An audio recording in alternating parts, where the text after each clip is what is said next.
Bueno, lo tercero, cuando los discípulos lo vieron caminar sobre el agua, quedaron aterrados, llenos de miedo, clamaron: es un fantasma. Pero Jesús les habló de inmediato. Esta es una escena, ustedes saben, Jesús está caminando sobre el agua. Le dice: no tengas miedo, dijo, tengan ánimo, yo estoy aquí. Entonces Pedro lo llamó y le dijo: Señor, si realmente eres tú, ordéname que vaya hacia ti, caminando sobre el agua. Y Jesús le dijo: sí, ven. Entonces Pedro se bajó por el costado de la barca y caminó sobre el agua. ¿Hacia quién? El deseo de Pedro de estar cerca de Jesús lo llevó a experimentar el poder de Dios, de poder caminar ¿sobre qué? Sobre el agua. Por eso cuando hablamos de conocer la voluntad de Dios y los planes de Dios para mi vida, que Dios me hable, que Dios me cambie, que Dios haga milagros en mi familia, el gran secreto es estar caminando cerca de Él. ¿Se imaginan ustedes cómo volvió Pedro a la barca? Con Jesús al lado. ¿Qué hubo, muchachos? ¿Cómo están? Poniendo cara de argentino. ¿Cómo me vieron ahí? ¿Ah? Caminar sobre el agua, no sabían. Después les cuento. Pero entonces Pedro, escúcheme bien, cuando estaba cerca de Jesús, Dios le hablaba. Cuando estaba cerca de Jesús, tenía ¿qué? Valor. Y cuando estaba cerca de Jesús, vivía en un ámbito sobrenatural. Pero cuando se alejaba, mientras tanto, Pedro lo siguió de lejos. Por primera vez, el que había estado cerca ahora estaba ¿qué? Lejos. Recuerden que si usted quiere conocer la voluntad de Dios, tiene que caminar cerca. Aquí vemos a un Pedro que se alejó y llegó al patio del sumo sacerdote. Ustedes conocen la historia. ¿Qué pasó con este Pedro que ya no estaba cerca, sino que estaba lejos? Alguien le dijo: ah, vos no eras el que estaba ¿con quién? Con Jesús. Vos sos uno de sus discípulos. ¿Y Pedro qué dijo? Oigan a este, yo ni siquiera lo conozco. Blasfemó.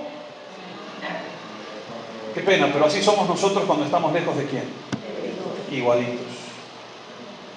Y nos da pena cargar una Biblia y nos da pena ir a la iglesia y decirle a la gente que somos cristianos. Ah, no, ¿cómo así? Cualquier cosa nos mueve el piso, entramos en crisis, perdemos el valor, nos da miedo cualquier cosa.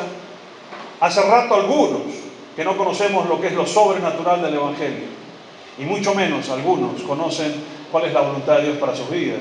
Es una de las preguntas más difíciles. ¿Y qué quiere Dios para vos? Y lo miran a uno como si uno estuviera hablando en chino, porque hace rato que no caminan cerca. Pero entonces Pedro fue un hombre como usted y como yo, que aprende de las lecciones. Miren ustedes lo que pasó en Hechos capítulo 2.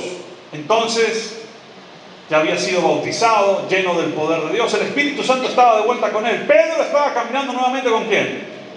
Con Dios, cerquita, el mismo Pedro de antes. Entonces Pedro dio un paso adelante junto con los otros 11 apóstoles y gritó a la multitud. Había aproximadamente 3.000 personas o 5.000 personas. Cristo había sido crucificado hacía 50 días. Los discípulos todos eran objetivo militar. Todavía los estaban buscando para matarlos. Sin embargo, como los discípulos no querían hablar, ¿qué hizo Pedro? Tomó la palabra y se mandó y se fajó un mensaje. Otra vez, por caminar cerca de Dios, Dios le dio una revelación que hizo que 3.000 personas se convirtieran ¿a qué? Al Evangelio. Y no fue un mensaje suave. Le dijo a la gente: ¿saben qué? A ese Jesús ustedes lo crucificaron. No se anduvo con promesas ligeras ni tratando de sobar a nadie. Le dijo: a ese Jesucristo ustedes lo mataron. Y resulta que el Pedro acobardado, ahora que regresa a los pies de Cristo, es lleno del Espíritu Santo y vuelve y retoma su ¿qué?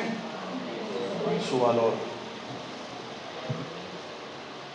En Hechos capítulo 3, 4 al 8, esta historia es conocida. Pedro y Juan los miraron fijamente. Había un paralítico allí en el templo y Pedro le dijo: míranos. El hombre lisiado los miró ansiosamente, esperando recibir un poco de dinero, pero Pedro le dijo: yo no tengo plata ni oro para ti, pero te daré lo que tengo. En el nombre de Jesucristo de Nazaret, levántate y ¿qué? Y camina. Entonces Pedro tomó al hombre lisiado de la mano derecha y lo ayudó a levantarse, y mientras lo hacía, Al instante los pies y los tobillos del hombre fueron sanados y fortalecidos. Se levantó de un salto, se puso de pie y comenzó a caminar. Luego entró en el templo con ellos, caminando, saltando y alabando a Dios. ¿No nos recuerda al Pedro que había caminado también sobre el agua y había conocido lo sobrenatural? ¿Será que si queremos más de Dios en nuestras vidas, el desafío de esta mañana es acercarnos a Él? Si usted le pregunta a la iglesia primitiva cuál era el secreto del crecimiento y por qué Dios hacía tantas cosas, ellos le van a responder lo que está en la palabra. Y ellos dicen: escojamos varones, hombres y mujeres llenas de ¿qué? Del Espíritu Santo y de sabiduría, que se encarguen de servir las mesas, mientras nosotros los apóstoles nos dedicamos a la oración y al estudio de ¿qué? De la palabra. Ellos sabían que cuanto más cerca de Dios estaban, más cosas sucedían.